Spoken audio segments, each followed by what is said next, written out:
Welcome to the Kindness Project, the podcast designed to share stories of kindness and share how kindness can make positive change in our world, one small act at a time. In this week's episode of the Kindness Project, we talk about Tog Gate, Lionesses, and we have part 2 of our interview with Martha Lawton from the podcast Squanderlust. Welcome one and all to the Kindness Project. Today I am joined by 2 blokes who seem to be faring fine under this summer heat. I can't speak from personal experience. And I'm joined by a girl who seems to want to talk like a Victorian lady, and a fella who is faring well under this summer heat. Fine, sir. Are you, gentlemen? Shouldn't they have been dresses like a Victorian lady? None of us dress like a Victorian lady, Russ. I mean, I've got to be honest. I've turned up to the podcast recording wearing my gym gear. Charlotte's turned up just comfy for summer. How have you been? Because I've been, as regular podcast listeners will know, we've been travelling, but you've had a massive heat wave in the UK. How have you been faring? Oh, unbearable. Unbearable? Absolutely unbearable. Are you not a big fan of the sun? I'm not. I'm with you there, Russ. So we had this big conversation while we were away that Charlotte's not a fan of the sun. You're not a fan of the sun. I love this. I should say, I don't mind warm, but that was to the extreme. Yeah. So if you're not listening in the UK, podcast listeners, during the month of July, the UK had its hottest day ever. And yeah, it was. I wasn't here, but apparently it was really hot. Well, was it in recorded history? Recorded history. Yeah. I mean, I'm sure when the Earth was being formed, it was probably a bit. Yeah, it was probably a bit hotter. But since we've started recording temperatures, that day in July was the hottest ever recorded. I see on the news when that was all happening that we're going up by one degree every year. I think we're going up by more than that, actually. I think they're trying to keep it down to a 1 degree increase every year, but actually it's going up by more than that. So yeah, and it was hot while we were away. Yeah, it was. I was talking to Soph earlier, and we were like, we'd rather be cold and have loads of jumpers on, that kind of warm, than it be really sunny and that kind of warm, because they're different. Yeah. And that's what I prefer. Yeah. She described it using colours. She said that this kind of warm was like neon reds, and that the putting jumpers on in winter kind of warm was like maroon. Oh, right, okay. But at least with the jumper situation, you've got an option. Yeah. I mean, you could get to a point where you've got so many jumpers on, you look like the Michelin Man. How many jumpers could you actually get on, Russ? Man. Yeah. 4? You reckon 4 jumpers is Michelin tyres level, yeah? Depends on the fitness of the jumper, doesn't it? It does. Let's assume... Jumper, then coat, then if it gets drastic, a blanket. Yeah. Let's assume that it's a medium Tog jumper. The jumpers come in Togs. I know duvets do. What's the That's Tog? duvets. Don't know what Tog is. Tog is the fitness of the duvet. Right. Tog is how warm a duvet is. So if you've got a higher Togs, correct me if I'm wrong, Russ, that's the warmest duvet. That's right. Low Togs, And do not as warm. you know what a Tog is, actually? No, go on. It's the thickness of the fibres in the duvet. Is it? Yeah. I know Tog is a thing, because I love the idea of just having a higher or lower Tog duvet. It's the actual thickness of the fibres in the duvet. So as Amazing. you go up the Tog. Oh! Wait, there's a fact checker alert. Apparently, it's not the. Did you just make that up, Russ? And you were just going to start it out? I thought it was the thickness of the fibres. You thought, or you independently checked and confirmed before just making up random facts. A tog is essentially a measure of how effectively a duvet insulates heat. The higher the tog rating, the warmer the duvet. One tog being very tall and lightweight, and 15 being the warmest. Yeah. No, hold on. That's not what you said. You said the fibres inside. Two completely different things. Tog is a measurement of how warm it keeps you, not the thickness of the fibres. Otherwise, thinking about it, a 15 togger would be 15 times as thick. No, that's not called a duvet. That's called a mattress. So what are you? Chuck a couple of springs in there for fun. Russ is going on about a 15 togger. Russ, I can't believe you just tried to blag that. And I like. Honestly, trying to blag about togs is it's like trying to blag about aglets, you know. Tog Gate. I'm going to call this. This is like a scandal, Russ, that you tried to blag about togs on a podcast about kindness. You're lying about togs, Russ. Unbelievable. It's called the Togless Project now. We don't even know what a tog is.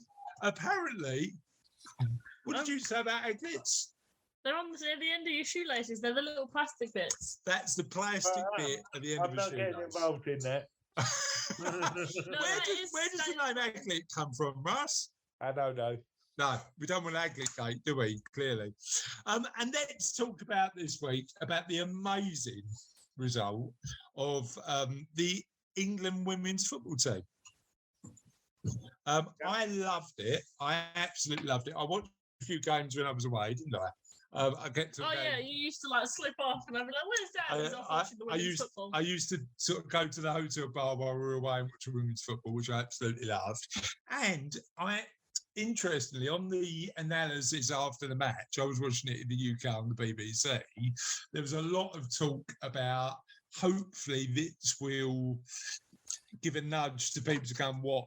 The legacy. I'm hoping it does.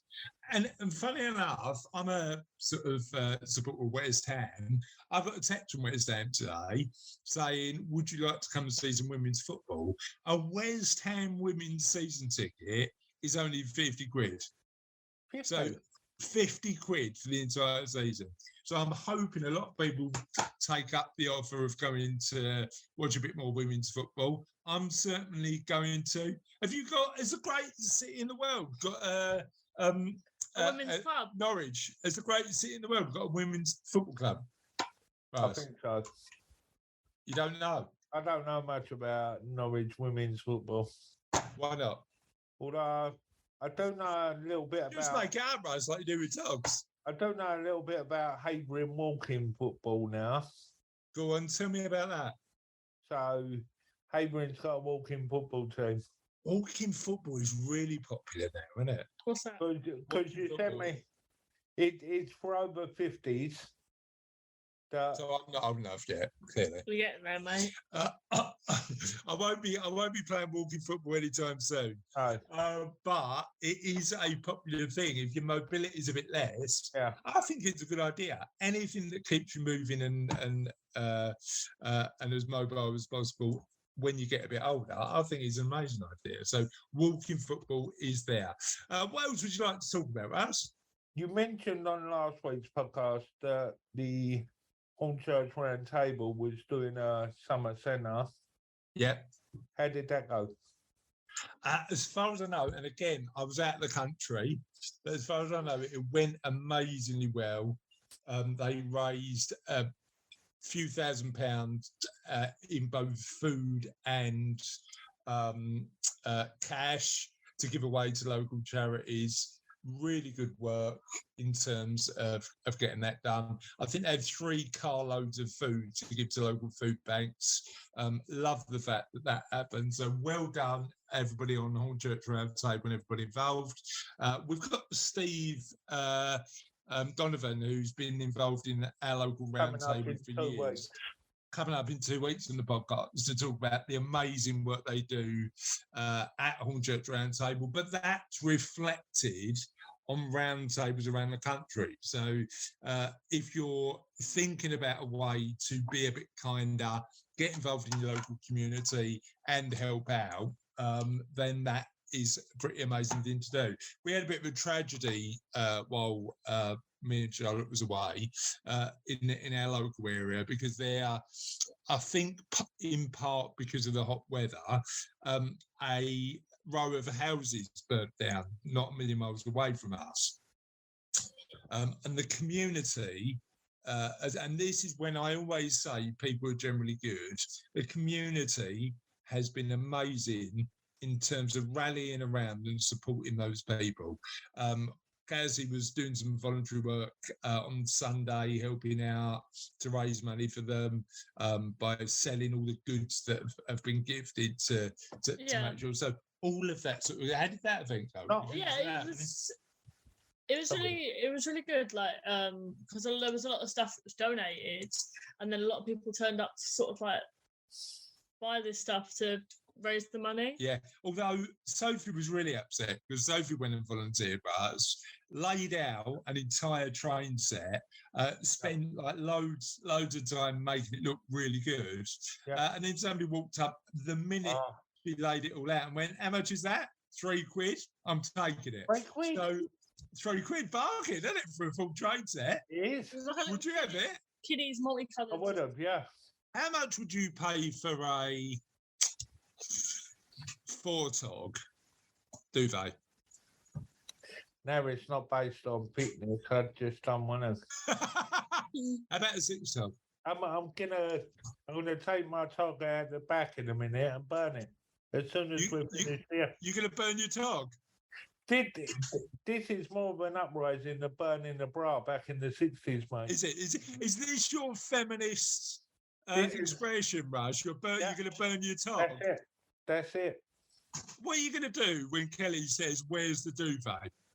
And you've turned around and said, "I'm sorry, I wasn't happy with the tog. I took it out of the bag and burnt it." What I'll say to her is, Chris upset me and she'll understand perfectly well. Right. It was actually Charlotte and Cassie that mentioned that you were entirely wrong about togs, not me. So why am I getting the blame? But I just want to go back a bit quickly. Go on then. Not only the response in your area to the fires that happened, we had one in the village down the road.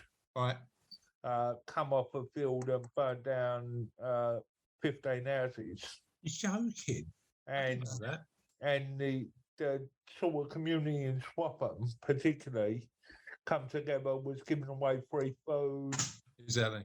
In the restaurants and all that stuff. So I think people do tend to come together and rally around each other, particularly in times of crisis, and it's really, really nice to see. Let's talk about the question of the podcast. As we've just come off the back of the Lionesses doing an amazing job, we thought we'd talk about sporting achievements. So what I'd love to know for this week's question of the podcast is, what is your greatest sporting achievement? Now, have we had this question before or not? No, we had. What's your greatest achievement? We've had a couple of sporting questions like, what's your favourite sport, etc. But not your greatest sporting achievement. You know what? The one I'm most proud of, sporting achievement-wise, is I was 10 when I got my gold swimming survival certificate. And what that involved is getting in my pyjamas, diving to the bottom of the pool, getting a brick, swimming around in my pyjamas. So I had to do 40 lengths in my pyjamas. Then stop in the middle of the pool, blow up the legs of one of my pyjamas, float on it for 2 minutes. Why are you looking at me like that? That's not the one I remember. I thought you done one in your coat and all your clothes. What? No, never done one in my coat and all my clothes, Russ. This is Tog Gate again. Right, yeah, you're completely making up. Why would I go into a swimming pool with all my clothes and my coat? I thought that was one of the. Yeah, they do make you wear your clothes at one point. No, I was never allowed to do it because apparently I wasn't strong enough as a swimmer. No, unconventional, we use the word now. But yeah, it wasn't all my clothes, it was my pyjamas. Go down, get a brick, come up, swim round in your pajamas. I didn't have to wear my coat. I did have to wear a 27-ton blanket though. That was thick. I mean, like literally, it was weighing They me don't go down. up that high. They go up as high as 15.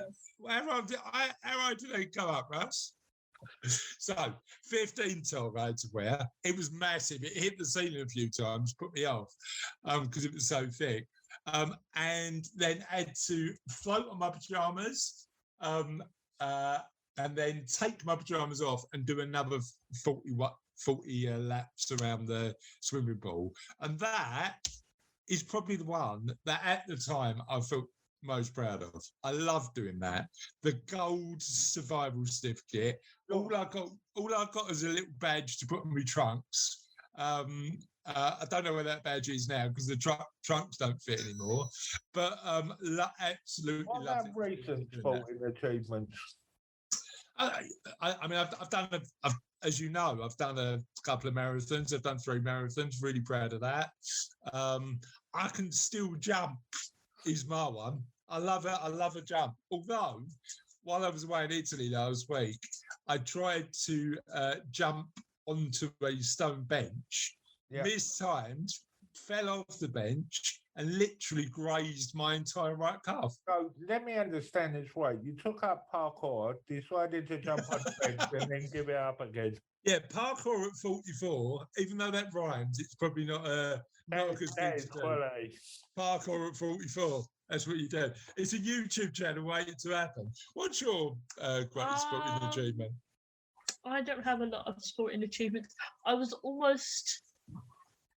just a couple away from being a black belt when I was a kid. Yes, you were almost a black belt in jiu-jitsu, wasn't you? Yeah, I think I was 2 away. My form at secondary school always placed in the top 2 at rowing. Rowing? And I was always on that team. Good rower? Yeah, there was me and one other person. We used to just like give it everything. With our experience, we're going to start an international pedalo championships, though, Russ, because we've worked out that we are strong pedalers. As we heard from Kevin Gaskell a couple of weeks back, you two could do the Atlantic in a pedalo. Exactly. No. Yes. No. What's the world record, Russ? Just make it up because you normally do. What's the world record for crossing the Atlantic in a pedalo? What's the world record? I don't know. I thought it was 12 times. If you'd like to tell us your sporting achievement, please let us know, and you can get in touch with us in the following ways. On Twitter, we're at All of Kindness. On Facebook, we're the Kindness Project. Yeah, and then if you want to Google us, it's the Kindness Project Podcast. If you want to go directly to the page without Googling us, it's www.thekindnessproject.co.uk. If I said that too fast, I'm pretty sure most podcast things have like a slow down function. You can either slow down or you can take a look at www.thekindnessproject.co.uk. And if you want to email us directly without going through the website, it's on@thekindnessproject.co.uk. And if you want to contact us anywhere else, you currently don't have a Facebook. No. I've been hacked. You have a Twitter though. I've got a Twitter at Chris Dames. And mine's at Charlotte J Dames. I think. And we've got a Facebook page and all that sort of stuff. So please do get in touch. Let's move on with the show. Because now we've got Kindness News. And this is 5 Selfless Kids edition. Meet 5 children who have been recognised for selfless acts of kindness. 5 children have been recognised for selfless acts of kindness, including helping a friend through leukemia and raising money for children who were going hungry in their school. Winners were picked from 600 nominations from fellow friends, family and even teachers to celebrate the most caring acts among kids as young as 4 years old. Other children celebrating included 5-year-old Grace Pryor, who befriended a Ukrainian refugee who joined her school by learning to speak words in her native tongue. The children were recognised for their kindness at the inaugural Thomas and Friends International Friendship Day Awards. Winner, 8-year-old Corey Clark, who has ADHD and autism, took it upon himself to raise money to feed fellow pupils going hungry at his school by embarking on a 10-mile walk, raising nearly £1,000. Singer and father Aston Marigold hosted the awards at London Soho Hotel and said, "I feel very privileged being able to host the inaugural Thomas and Friends International Friendship Day Awards and to meet and give some of these very special children their trophies and prizes. Hearing their stories today has made it very special because all these children have done amazing things of their own accord. They've literally gone above and beyond for other people, and it's all been in their own doing." One of the award stories from the awards was that of 4-year-old Noah Rain from Birmingham, who supported his friend Dylan throughout his treatment for leukemia. Despite being able to see him in person due to how unwell he was, he would frequently show his support by visiting him to look through the front window with the boys drawing on either side. Other winners included Imogen Mills, a 6-year-old from Bridgend in South Wales, who since the age of 2 has helped her friend Ethan, who has autism and is non-verbal, to include him in activities and play with him. Such is their bond. Imogen was the first child he ever interacted with and went up to hug for the first time. 8-year-old Millie Vasey from Milton Keynes was another winner, having been nominated by a teacher for going above and beyond to help a classmate with Down syndrome. She learned Magson to be able to communicate with them and helped with schoolwork and interacting with others. Claudia Caron, UK marketing manager at Patel, added, "It's very special and such an honour for Thomas the Tank Engine and friends to be able to recognise those outstanding acts of friendship and to showcase how remarkable these children are." I love that. I absolutely love that. And I'll tell you what that goes to show.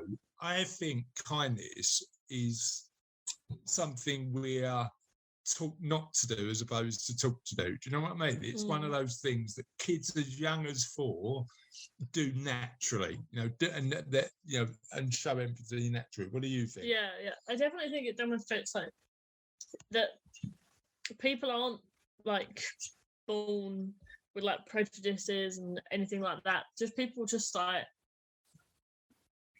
are born. It's like but their values are imposed on them by the world, but often the things that they learn are to view the world in a cynical way. And that's not always the way to do it, is it?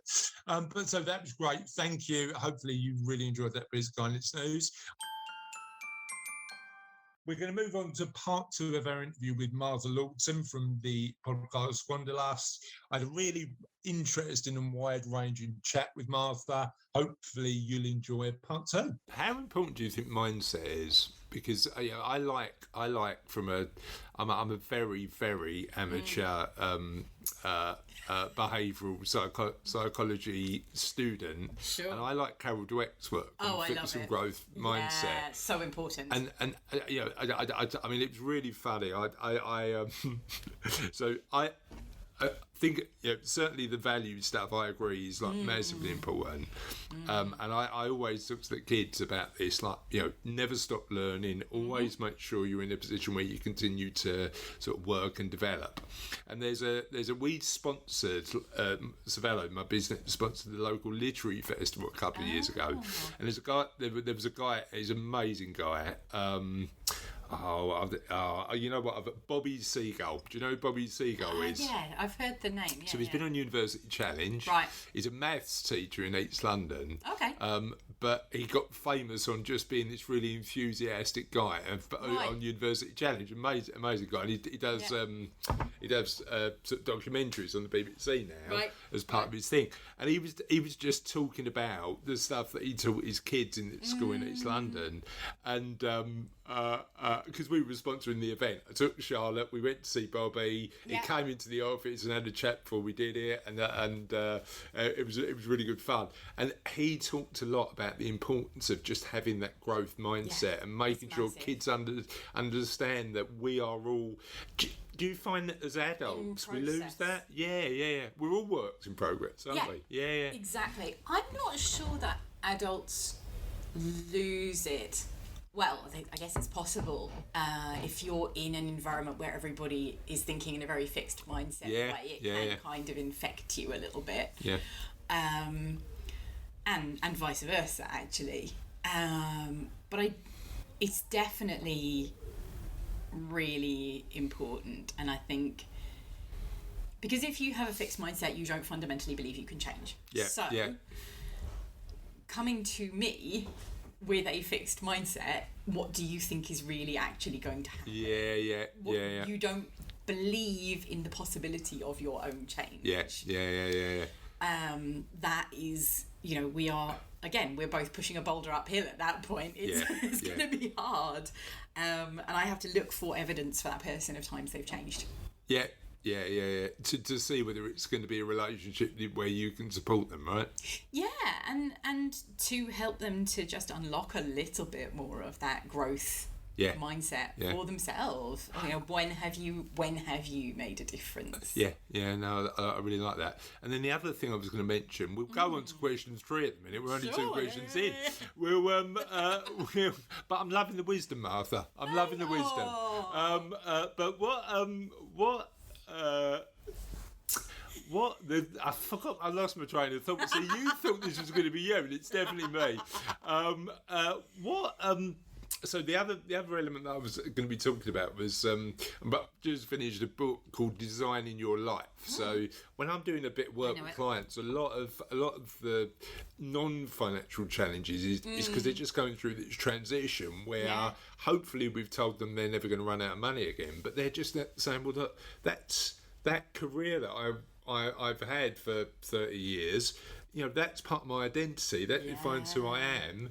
And how do I make sure that I'm in a position where I'm making what happens next? And I think my sort of conversations with clients is, at 50, 60, they're still vibrant individuals who want to contribute to the world, and it's about identifying those values that actually float their boat and definitely. How and again, I've had mixed experience and success with this. How do you and how do our listeners just really get to what their values actually are?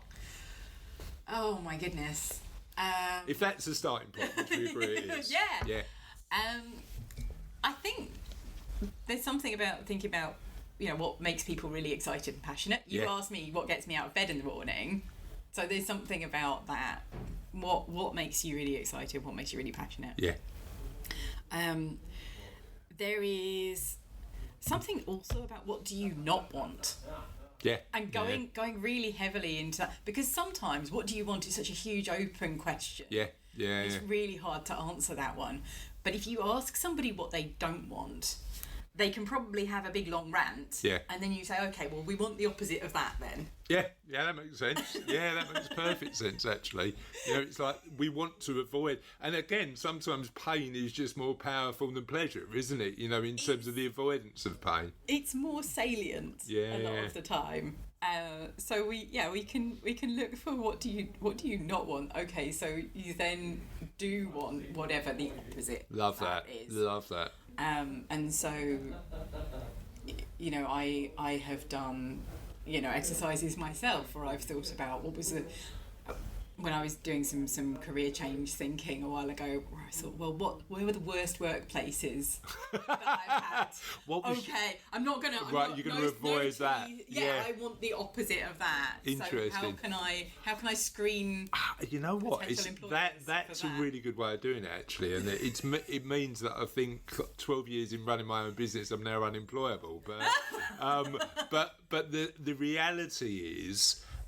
for me, I know that I like independence and freedom with my work and choosing who I work with and what I do, because I know that feeling obligated isn't something that floats my boat. Do you know what I mean? It's just independence and freedom that's really important. So, question 3 out of about 27, we'll get there.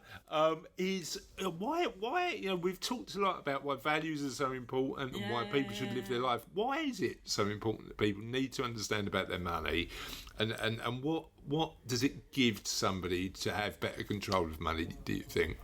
So I guess part of it is this is the thing I've just talked about it allows people to shed that sense of shame. Yeah. Right? So people are carrying this feeling of being kind of inadequate and immature and potentially very capable in other areas of their life, and then this one thing around money that's not working for them, and you can't escape from money. Yeah. You cannot get away from it. So being an ostrich about it is not actually going to help you. Yeah. You have to engage. Even if you go and live in a commune or a monastery or something, like those institutions still have to deal with the finances of themselves and the outside world. So there is no real escape from money. And so you either let it control you and you're constantly reacting and being on the back foot, or you're proactive about it. Yeah. And then you can make it fit its proper size in your life. Yeah. If you try and ignore it, it ends up actually being bigger. As with so many things, right? When we're trying to not engage with something, it ends up being controlling and being bigger than we think. And that's the interesting thing, isn't it? You know, like sort of the two people who have conversations about money all the time, actually it isn't that important in my life. The important things in my life are family, friends, relationships, people. You know, all of that sort of stuff is what's really important. But I think it's really interesting. You know, money can be such a big burden when it's not talked about and discussed, and when it, you know, as you say, when it's a guilty thing, or you know, that sort of element, or a frightening thing, or you're constantly waiting for the other shoe to drop. Yeah. I think when you don't have a proactive approach, a little bit of you is always waiting for something to go wrong. Yeah. When you have done that work and you have that plan in place and you are managing it proactively, you can put it down. Yeah. The rest of the time, and it's just not a factor. I suppose there's a reverse to that as well, and I don't know how you feel about that, but really interested in your insight. The flip side to that is the assumption that money's going to solve every problem, both emotionally and personally, and that's interesting, isn't it? Yes, it is, and it's interesting. I heard a really good quote recently. So there was a relationship counsellor being interviewed on the financial diet, and she was talking about how money in relationships is a source of conflict in two ways. Either it's because the money is a problem and then the couple doesn't know how to have a conversation about it, and that's the thing we've just sort of talked about. But the other way is when there's some other problem that they don't feel comfortable talking about, and they use money as a kind of proxy. Interesting. So money is not money can be a sticking plaster to a bigger. Interesting. So it can be. So I blah blah blah blah blah blah. Mouth stopped working. People sometimes use money to treat themselves the way they believe they deserve to be treated. Yeah.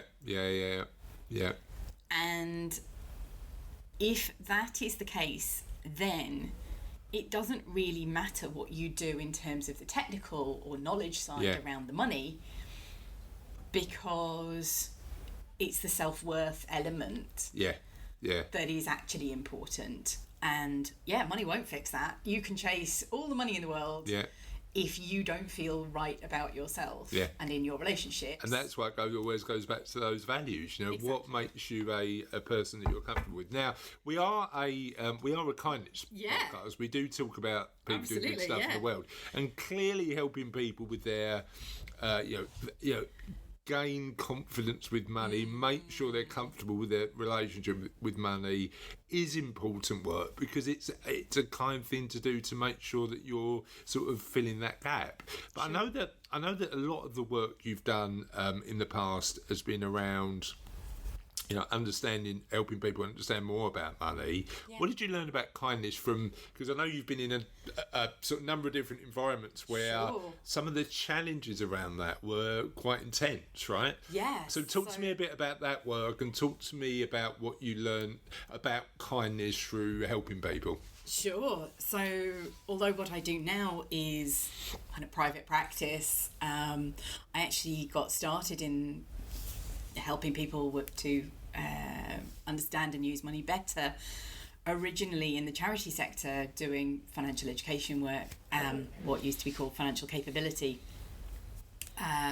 with people who were in very vulnerable situations, and often people who had not been managing their own money for quite a long time because some other aspect of their life was in such a mess that they were not in that control for that time.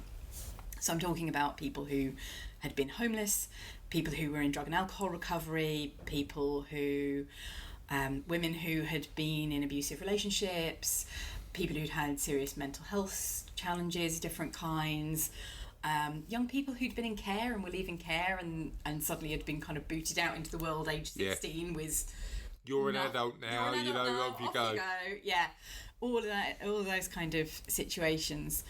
And so I was somebody who would talk about basic financial management with small groups of people in those kind of different vulnerable situations, and facilitate a conversation with them about how could they manage their often very little money to the best of their ability in ways that would keep them kind of ticking along as best they could, avoid problem debt, stay away from loan sharks, and ultimately be in that kind of the best possible position they could be in, ideally with a view to then building a life from that. So we were talking a lot of the time about kind of stabilising their finances. Yeah, fundamental stuff. And then using that as a foundation then to look at a life that they wanted to live and build upwards from there. And I come from a relatively sheltered background. I grew up in rural Oxfordshire, and while my family didn't have a particularly high income, we did have financial security when I was growing up, and I did not know about the kinds of challenges that my learners, my service users, my clients, whatever you want to call them from that time, were facing until I got into doing that work. And it was very intense. I think that was the word that you said. It was very intense to encounter the kinds of difficulties that people had experienced and to hear people's stories. And I realised that very quickly that my job was actually not to teach people, but to let them teach each other and to ask the right questions and listen a lot of the time. And that by doing that, I was much more able to get everyone in the room to build their own confidence and feel like they had something to contribute in the conversation about how to do money better. And then that confidence and that feeling that they had some knowledge and something to contribute already, that put them in a position where they would be more ready to absorb some of the perhaps more practical information that I needed to contribute. And that then made them feel much more empowered and ready to actually go and put these things into practice. It's funny you say that. So the word in my head when you were talking about that was that empowerment. You know, that feeling that somebody actually is, not, their situation isn't perfect, but they feel empowered to make positive change. Yes. At every level, how important do you think empowerment is? Oh, it's massive. It's completely massive. If somebody feels like they have no capacity to change their situation at all, then they give up. And that is the thing that we need people not to do. Because when you say why bother, that's how people end up drinking or whatever they're doing. And what I really learned was that this is where I got started into the emotional side of money. People needed to air their feelings about money first, because these were groups of people who had been told your situation is your fault, and it's because you're bad at life and bad at money that you are in this really bad situation. And so letting people have some space first to talk about money and how they felt about it, then leading into asking some questions about what do you already know, and building that sense of confidence and empowerment first, that got much better results, much better engagement with the topic. Otherwise, I just got pushed back and people would close down, completely shut down, not engage, don't want to talk about it. And some of them even got angry because who are you to come in here and tell me what to do, which is kind of fair enough, because I don't know their lives. I've not literally, I'm just saying, I had no experience. And it's difficult, isn't it? Because I think if I suppose there's two elements that spring to mind. Working in that group environment where the group help each other shows how important number one, empowerment is, but also how willing we all are, if given the right environment and opportunity, to help each other. Yes, exactly. Absolutely. So it's creating that environment and being there. That cooperative learning environment where people were sharing the wisdom that actually works for them as well. That's the other thing is, if all I do is ask the right questions and then they all share what's worked for them, they're learning from their peers what is actually going to be functionally useful information. In their environment, in their world, rather than I could come in with some kind of theoretically correct idea of what's good to do, but that's not necessarily going to actually be appropriate. And the skills you learnt doing that work, how much of those skills do you use today? Because I'm assuming that, and again, you tell me if I'm wrong, but I'm assuming that it's actually quite a decent amount, right? Like part of that, you can still transfer a huge amount of that across. But it also, particularly the emotional side, because give people space to talk first, and then they can absorb the practical and the technical stuff. And also, once you've listened for a while, what's actually relevant, rather than again making assumptions. And the other thing, I guess, was it really taught me not to judge a book by its cover. Hugely. When you have been in hostels where people have recently been street homeless, where everybody has a current addiction, which they may or may not be about to begin to get treated for, it's very easy to judge that group of people, and yet some of the most interesting and insightful conversations I've had have been in that context. And I have met people from every walk of life. Anybody can end up in that situation, and that's what that really taught me. And when you have that perception that really anybody can end up on the bottom rung of the ladder, it teaches you gratitude. It teaches you, as I said, not to judge a book by its cover. It teaches a lot of empathy, and it teaches you that the past is done. What do you want to do now? Rather than having an approach of you made your bed, now lie in it. Now I'm not saying you can't put down boundaries, and that is really important, but you don't want to tolerate every possible kind of behaviour. That's not what we're saying, but it is about being future looking rather than, and they're helping people realise that they have got a future. Because again, only because I've finished that book recently, the Design Your Life book, because I'm trying to learn how to support and help my clients more. And then in the book they talk a lot about reframing, so looking at a particular belief, and just saying, really, is that the perspective? Can we just shift it and say, look at it from a different perspective and say, well, actually, that's not really true, is it? Because there's people over here are doing things differently. What are your thoughts in terms of the work that you do now, the work you've done previously, and the importance of being able to reframe certain problems, certain core beliefs that may need a little poke and a challenge? I'm going to tell you now one of my favourite stories. Tell me. Literally comes from the situation I was just talking about, where I was working in a hostel with some of the most challenging and probably looked down upon people.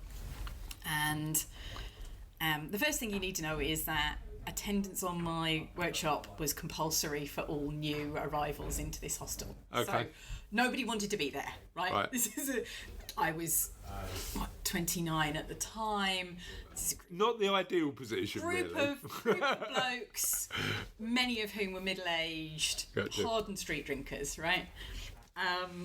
And so part way through this kind of, discussions about budgeting and managing your money, there was a guy who it just pushed one of his buttons, and he jumped up out of his chair, started pointing a finger at me, getting quite an aggressive manner, and he said, "You're just a government stooge. Right. You're here to tell me that everything is fair, life is fair, and that my problems are my fault, and if I just did everything right, everything would be okay." Yeah. And he went on a bit of a rant along those lines.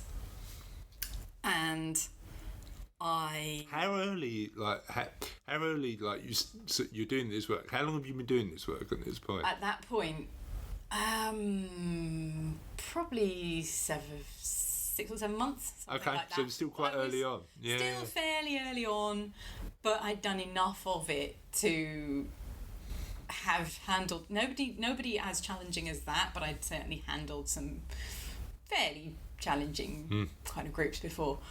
And I'd done enough to realise that the thing I needed to do was let him talk. Yeah. And so I faced towards him, made my body language completely neutral, and focused all of my attention on him. Face basically neutral, body language neutral, very open, and just listened. Yeah. And let him talk himself out, which only took a couple of minutes, because I think he was expecting me to fight back. Right. And I didn't. And what I realised by just stopping and listening was that the government stooge thing was a red herring. What he was really saying was, I feel very judged, and I feel like you're going to tell me that my problems are all my fault, and I feel like I can't cope with that, and I don't want to try, because I've already failed in this system. If this system is fair, and if that's your belief, then I've already failed. And so I waited until he was done, and I said, "When did I say life is fair? I don't think life is fair. I don't think what's happened in your life, or any of the lives of the people in this room, is particularly fair. But I do think that in this unfair world, if you can do some of the things that we're talking about today, you will put yourself in a better position. And that's what I want for you." And he said, "Oh." Interesting. Just sat down And at the end of the session, he gave me a really nice note on the feedback form. He contributed. Everybody else, had a nice conversation for the rest of the session. Yeah. And it all paid off really well. Interesting. And it was that reframe of, it's not worth my trying when I feel like the world is unfair, but I'm afraid it might be. But it's also that reframe, I suppose, in his head of, this is somebody who's telling me what to do. To somebody who's actually trying to help and support. Exactly. And I think, in terms of the work that particularly you do, and certainly that I do, having being able to help people who know that your job is to be there to help and support is so important in terms of the dynamic of helping somebody, right? Yeah, absolutely. I think it's also really important that. So one of the reasons I think why this guy kicked off was because the session was mandatory and he didn't feel like he had a choice. Yeah. Whereas when I said, I'm not telling you what to do. Yeah. I'm giving you options. Yeah. Then I restored a measure of choice. It goes back to that autonomy thing, doesn't it? Exactly. It goes back to being empowered to make decisions about your own life, which is what as humans, I think what we're all sort of looking for, and it's so important. Yeah. In terms of sort of managing your emotions and managing your own money, do you think kindness and empathy to both yourself and others is important in that element? And if so, why? Well, you literally just hit the nail on the head, right? Yeah. It's about empathy and kindness both for yourself and for other people. And getting those things in balance. Yeah. So people who don't have a very healthy relationship with money tend to be either being very ruthless towards other people in order to accrue money, but then they have lots of cash, but they're very isolated. Yeah. Which is not a happy way to be. And a perspective on the world that isn't about people. It's about it's about interesting. personal gain. Yeah. And then there are other people who are, I think, in some ways reacting to that behaviour, who will be kind and generous to everybody else at their own expense. Yeah. And they end up struggling in a material way because they're not showing themselves. They're not getting the balance right. They're not getting the balance right, and they're not showing themselves enough. So, kindness and empathy are super important, but it's about having the balance of kindness and empathy to others and equal kindness and empathy for yourself. And knowing that you're going to make mistakes along the way. That element of one mistake. So that was the second bit of Martha's interview. Let's go to... Tis the end of another podcast. The end is never truly the end. The end is always the beginning of something entirely new.